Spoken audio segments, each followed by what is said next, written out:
there, my name is Joanne Berg, and welcome to my channel, Pet Loss Support with Joanne, where we give voice to the grief that so often goes unseen. I'm a certified grief educator and have over 20 years of experience in the counseling field.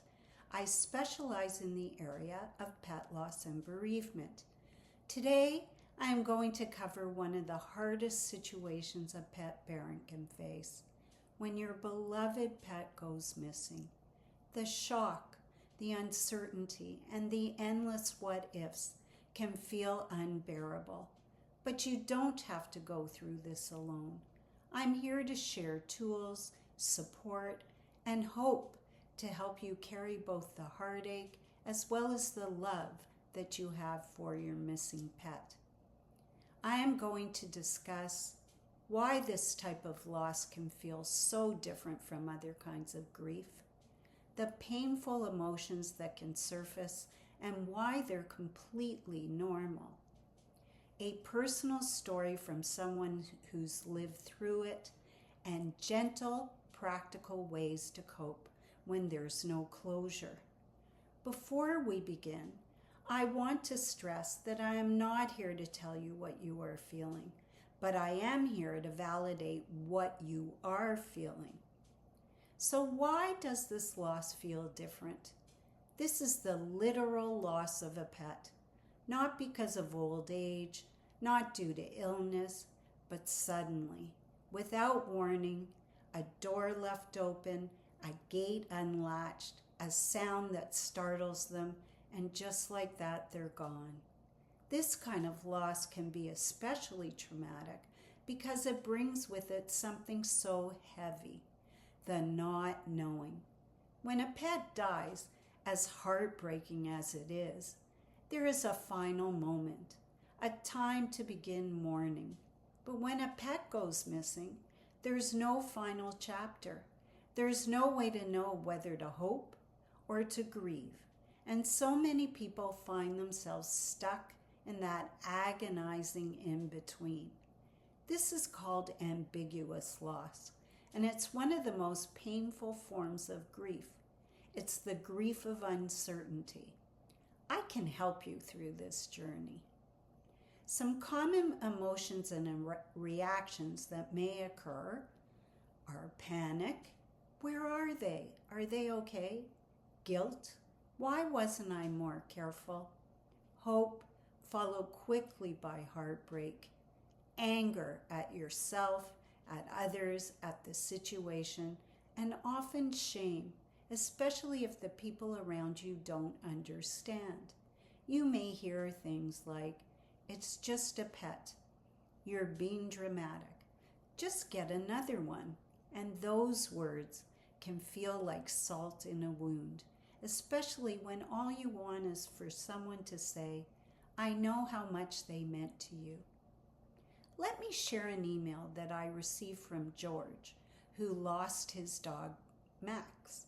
He's a client that wanted to share. "Dear Joanne, it's been more than 7 years, and I still think about Max every day. It haunts me sometimes. He slipped out through a gate someone left open, and that was it. Gone. I did everything. Posters, online posts, shelters, driving around day and night. I left his bowl by the door. I kept a light on in case he came home. Sometimes I still dream that he finds his way back to me. But mostly, you have witnessed the messiness of my grief. You have helped me to remember who he was, my best friend, my secret keeper, the soft fur I gave myself permission to cry into after a breakup. I never got to say goodbye, but I did get to have a deep bond with him. And that bond, it's still with me. This gives me peace sometimes."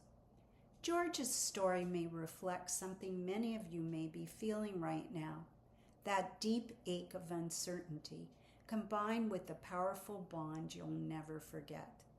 You may be doing similar things to George, like scouring online pet recovery pages, putting up signs in your neighborhood, calling every vet and shelter you can think of, leaving food or their favorite blanket outside, listening for familiar sounds in the middle of the night. These acts may help you feel control in the middle of the chaos. That's okay. If no one has told you today, let me say it clearly. You are doing the best you can. When there's no clear ending, sometimes we need to create our own moments of meaning. Here are a few small but powerful ideas. Why not write a letter to your missing pet? No one has to see it. Say what you need to say. Create a small tribute. Maybe keep a picture of your pet on the phone. Tell their story as many times as you like to a caring friend or on paper. Reach out for support from a professional who understands this kind of loss. It may only take a couple of sessions. And when you're ready, not before, you may decide to honor them in another way by volunteering, fostering, or donating to a pet finder charity. Some people choose to keep searching. Others slowly find peace with not knowing. There is no right way, only your way. In closing, you don't need to explain your sorrow to those who dismiss it. You don't need to rush to move on. And you certainly don't need to hide how deeply you loved and still loved your missing pet. Here on this channel, your pain is taken seriously. Your heartbreak is not too much. Your love is valid and it matters. If you're looking for more personal discussions geared specifically to your particular experience, please reach out to me through my website, petlossandbereavement.com. Please subscribe and comment. You never know who else is quietly carrying this kind of pain.